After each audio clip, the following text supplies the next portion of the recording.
Halo sobat trader semua, hari ini saya akan memulai daripada video pembelajaran tentang saham. Video ini khusus membahas tentang dasar-dasar saham, mengenai pengertiannya, jenis-jenis saham, dan juga apa-apa saja yang perlu diperhatikan di dunia saham ini ya. Ini video dasar buat teman-teman yang baru mengenal saham. Jadi buat teman-teman yang sudah mengerti tentang dasar-dasar saham bisa skip video ini dan beralih ke video lainnya ya. Jadi kalau teman-teman pernah mendengar kata saham tapi belum mengerti apa itu saham ya, ini sebenarnya saham ini adalah salah satu bentuk investasi yang ada saat ini ya. Ada yang berupa emas, ada yang berupa properti, dan ada yang berupa obligasi, ada seperti deposito ya. Tapi salah satu dari bentuk investasi itu adalah saham. Jadi saham adalah salah satu berbentuk instrumen pasar uang yang paling populer saat ini ya. Jadi pengertian saham bisa juga diarti sebagai suatu satuan nilai ataupun pembukaan dalam komponen finansial yang berfokus pada bagian bentuk kepemilikan suatu perusahaan. Jadi saat seorang membeli saham pada suatu perusahaan, maka sebenarnya orang tersebut sudah mempunyai hak ataupun aset ya. Jadi kalau kita punya saham, berarti kita sebenarnya adalah salah satu pemilik dari perusahaan tersebut. Kurang lebih seperti itu simpelnya ya. Contoh, kalau misalnya perusahaan Bank BCA, itu kan kode sahamnya BBCA. Nah, jadi saham BBCA ini dibuat go public. Jadi bersifat terbuka, sehingga setiap masyarakat berhak ataupun boleh membeli sahamnya ya, karena saham ini perusahaan ini sudah bersifat terbuka. Jadi setiap orang bisa membeli, minimalnya itu adalah satu lot.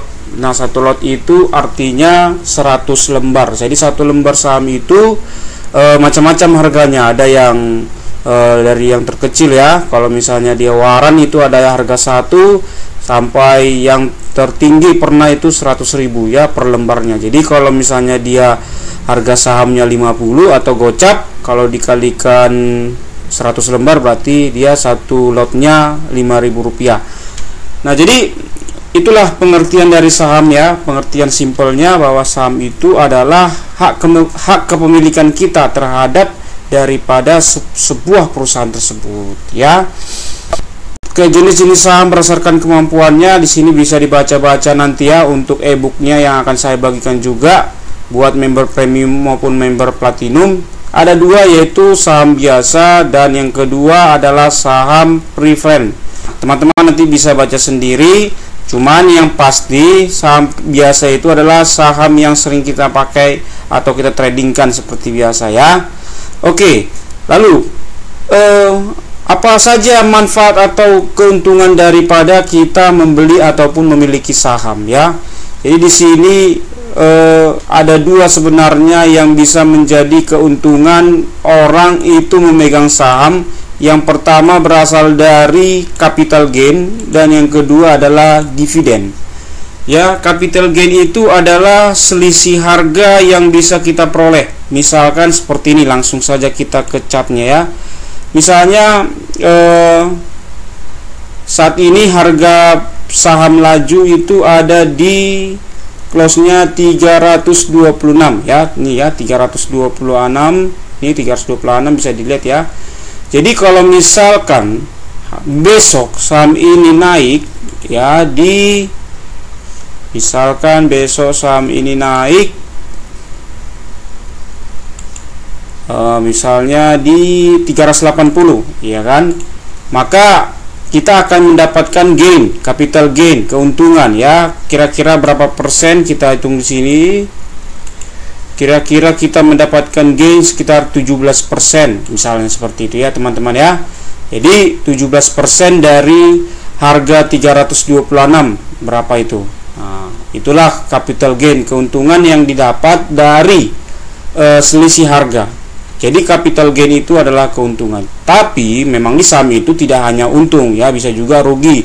Misalnya harganya hari ini di sini, besok ternyata dia turun, maka kita bisa hitung berapa kerugiannya atau misalnya minggu depan turun, kita bisa hitung kerugiannya, misalnya rugi 18% seperti itu ya. Tapi kalau kita tanya apa keuntungan daripada memegang ataupun membeli saham, yaitu capital gain dan dividen. Dividen itu adalah keuntungan yang diperoleh dari pembagian laba atau pembagian keuntungan ya. Memang tidak semua saham ataupun emiten yang akan membagikan laba ataupun dividen ya. Kenapa? Karena suatu perusahaan ataupun emiten akan membagikan dividen bila dia untung. Jadi kalau perusahaan itu rugi, dia tidak akan membagi dividen. Emiten itu pun bisa tidak membagikan dividennya, namun dia akan menggunakan keuntungan ataupun pendapatannya itu, labanya itu, untuk ekspansi ke pengembangan perusahaannya. Misalnya yang tadinya perusahaannya ada di Jakarta, dia menggunakan laba ataupun keuntungan itu untuk mengembangkan atau ekspansi perusahaannya ke Surabaya misalnya, atau ke Papua, atau misalnya ke Sulawesi, seperti itu ya. Jadi itu nanti akan dibahas di RUPS. Nah, itu dia keuntungan. Di balik keuntungan, saham ini juga mempunyai risiko. Ya, investasi saham memang memiliki keuntungan yang besar, namun risiko di dalamnya pun cukup besar. Ya, jadi teman-teman yang baru terjun di dunia saham ataupun dunia trading ya, khususnya saham, ini jangan selalu berpikiran kalau di saham itu pasti untung. Tidak ya, kalau kita berpikir seperti itu kita salah. Tapi kalau kita berpikir kalau misalkan di saham ini bisa untung, itu betul. Tapi kalau dibilang selalu untung, itu salah. Khusus untuk pemain trading atau pemain saham pemula, aku menggarisbawahi ya, bahwa trading di saham itu kejam. Buat orang yang tidak mempunyai knowledge ataupun pengetahuan, dia akan tergerus modalnya. Semua orang pasti akan mengalami hal tersebut. Makanya kalau boleh, kalau kita masih pemula di saham, gunakanlah misalnya ya sebatas kemampuan kita. Misalnya 100.000, 200.000, bahkan mungkin 1 juta, sesuai dengan isi dompet kita atau isi rekening kita ya.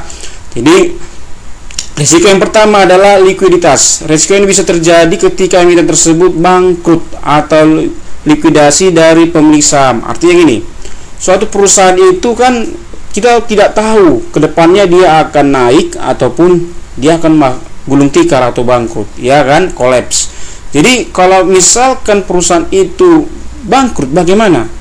Maka modal yang kita tanamkan di saham tersebut bisa saja akan tergerus ataupun tidak bisa kita jual. Kenapa? Karena harganya nyangkut di 50 seperti itu, ya kan?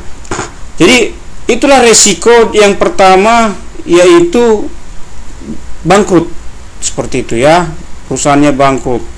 Tidak ada pembagian dividen. Seperti saya bilang tadi, ada beberapa perusahaan yang sampai saat ini tidak membagi dividen ya. Kenapa? Karena boro-boro dia membagi dividen, dia aja pun masih terlilit utang seperti itu ya. Nah, itu dia resiko daripada saham itu ya. Ya, tidak ada pembagian dividen. Yang kedua, indikator kehilangan modal. Ya, risiko ini juga bisa terjadi saat beli saham ternyata lebih besar daripada harga jualnya. Ya, PBP-nya lebih tinggi ya. Saham delisting dari bursa. Ini yang paling parah ya. Jadi ada beberapa saham yang sudah delisting daripada bursa, itu orang-orangnya tidak bisa mengambil uangnya ya. Seperti kita tahu, kalau kita kan sudah membeli saham tersebut ya, maka uang kita kan ada tertanam di dalamnya, seperti itu ya. Nah, ketika uang kita tertanam di dalam, kalau kita tidak bisa jual, dia akan nyangkut di sana. Nah, ketika modal kita nyangkut di sana, maka apa yang terjadi? Ya, kita akan mengalami kerugian. Kenapa? Karena kita mau keluar saja tidak bisa. Kenapa? Karena sahamnya sudah delisting. Ya, mau nggak mau kita harus menjumpai perusahaannya, lalu kita bikin surat ataupun perjanjian untuk bertemu supaya modal kita dikembalikan. Tapi itu pun sangat kecil kemungkinan dikembalikan, apalagi kalau modal kitanya 1 atau 10 juta gitu ya. Tapi kalau mungkin modal kita ada 10 miliar atau 100 miliar, mungkin kita bisa mengusutnya seperti itu ya. Oke. Jadi yang berikutnya, cara kerja saham dalam memberikan keuntungan. Tadi sudah dijelaskan ya, capital gain dan juga dividen. Oke. Jadi sampai di sini, apakah teman-teman ada pertanyaan? Nanti boleh ditanyakan di grup ya, kalau misalnya pembahasan ini ada yang kurang dipahami. Terima kasih.